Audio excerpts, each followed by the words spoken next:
There has been a lot of progress in cooperation between US, Kurdistan, and Iraq about Mosul, but there are also quite a few issues that are still unresolved, including what happens afterwards in Mosul.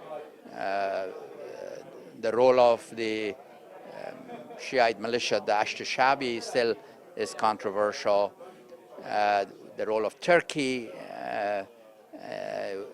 whether it will play a role, what role is unresolved.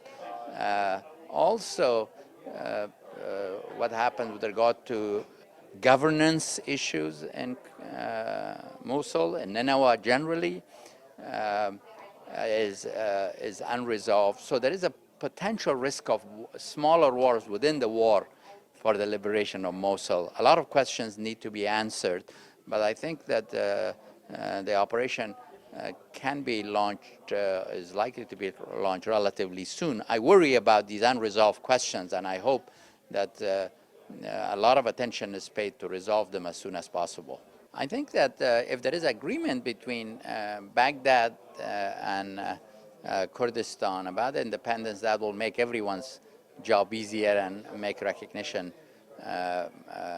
possible.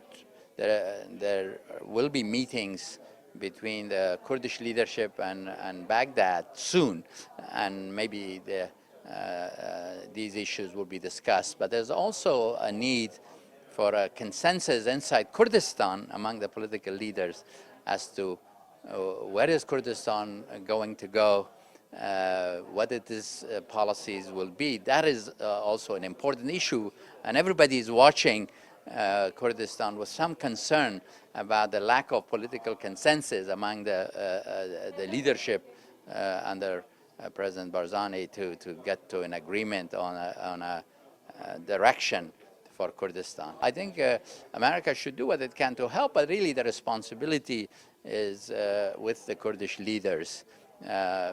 This is an important period in the history of the region of Kurdistan. They need to focus on the big picture, not squabble about little things, putting the big picture at risk. So I call on the leadership of the political groups in Kurdistan to come together and agree on a joint strategy for the future of Kurdistan under Mr. Barzani's leadership.